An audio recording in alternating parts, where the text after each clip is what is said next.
Hey there, race fans. Bruce Klingon here with your Simrat Market No Limit Invitational pre-race roundup for Week 2 at Lincoln. After countless hours of work from our team, this week's broadcast was stopped by unexpected technical difficulties once our team got to the track. We thought we prepared for everything, but when the water truck ran over our internet connection, we simply couldn't recover. Huey, the track prep guru at USA, took us down before we even started. It's all right though, Huey, we forgive you.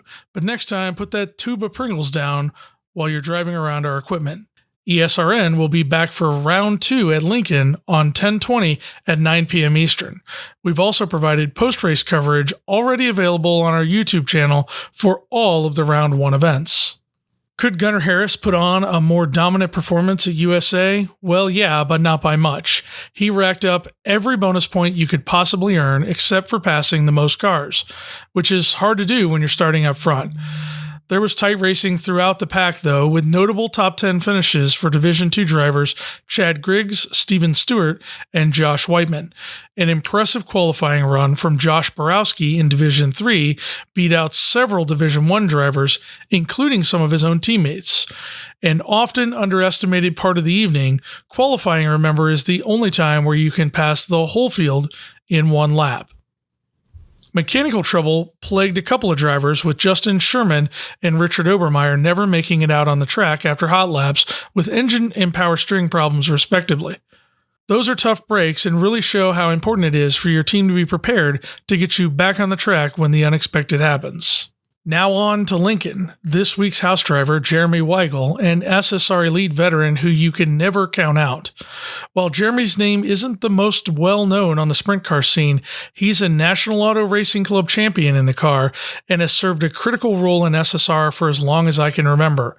Jeremy is at home in almost any car with success in road racing, asphalt oval, dirt oval, and is responsible for starting SSR Elite's endurance racing program, helping drivers get comfortable enough to form a team 3 years ago to compete in the 24 Hours of Daytona event. Jeremy's strength is being prepared, and I've never seen someone so committed to preparing for things he wants to be successful at. I've been watching him put hours in at Lincoln this past couple weeks, and I think he's something to look out for. He's going to be ready to roll and could easily be up front this week. Keep an eye out for Jeremy, and remember, these drivers are true outlaws. They're in it only to steal wins and points from our weekly competitors. Jake Sonnentag continues to recover from his tumble in the late model. Janes will continue to drive Jake's spot in the series for the foreseeable future. Team SSR Elite sources are telling me it's looking unlikely that he makes it back to the driver's seat in time to complete this season.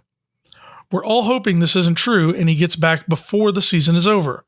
Additionally, Mason Hannigan has been offered a full-time spot in the series starting this week, filling in for the Staney Motorsports entry, which had to withdraw due to an issue with a parts supplier after damage from the hurricane. Devastating news for that team who's been part of NARC and SSR for as long as I can remember. Mason will pilot his own Black Diamond machine for the remainder of the season and will earn points for the whole series. Qualifying looks to be interesting in Lincoln. This track is susceptible to a little bit of change throughout the session, meaning going early could be a significant advantage depending on the track state. Low pill draws by Mason Hannigan, Zach Janes, and Connor Dudek make them my favorites for the top spot in qualifying, but a stacked last 10 cars see Sansone, Hoffman, Garmin, Royer, Williams, and Miller, among others, going out at the very end. Those last 10 spots together hold 10 NARC championships and 104 NARC wins, and all but one of the final 10 qualifiers this week has at least one win in NARC competition. Division 1 plays out much like you'd expect, and we can probably plan on seeing many of these guys at the top of the field each week. Consistency is going to be important, though. Drivers like Justin Sherman, who couldn't take a qualifying time due to mechanical trouble, and Mason Hannigan, as well as Kenny Hoffman, not being able to finish the feature, find themselves starting off the season in a significant deficit. But Ernie Williams Jr., who suffered from a crash in his heat race, battled his way back through the NARC Last Chance qualifier to a respectable 6th place finish, along with Colby Araki's hard charger performance. This is the type of performance you're going to need to have a strong points finish in Division 1. You can't let adversity get the best of you. Chad Griggs leads the Division 2 standings, being the only top 5 from the division, but Steven Stewart, only 14 points behind, had a strong run as well.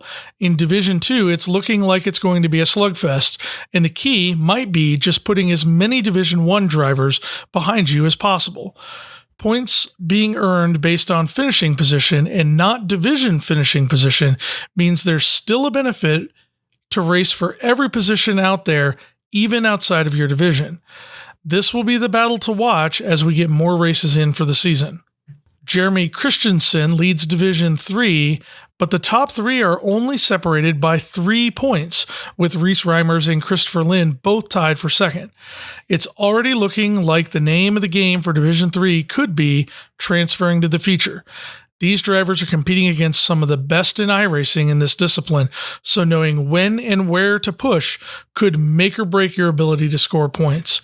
Taking advantage of every point possible will be the strategy that most likely plays out here, and you may find that the most patient driver capitalizes from a little bit of adversity. The pre-race roundup this week is brought to you by eSports Racing Network. ESRN is a premier broadcasting organization working to revolutionize the way that iRacing broadcasts are done. Utilizing real-life techniques, out-of-the-box thinking, and creative storytelling, ESRN broadcasts offer an experience that no one can match. If you'd like to be a part of this cutting-edge team, join the School of Sim Racing Discord and get to know our community. SSR is a community-driven organization, and all of our staff's main focus has been and continues to be giving back to the community. ESRN is actively looking for technical broadcast controllers and other broadcast contributors to help our team grow and provide more premier-level broadcasting to the short track community. That's it for this week. Tune in Sunday at around 9 p.m. Eastern for live coverage of the Simrat Market No Limit Sprint Car Invitational right here on ESRN. I'm Bruce Klingon, and we'll see you when the dust settles.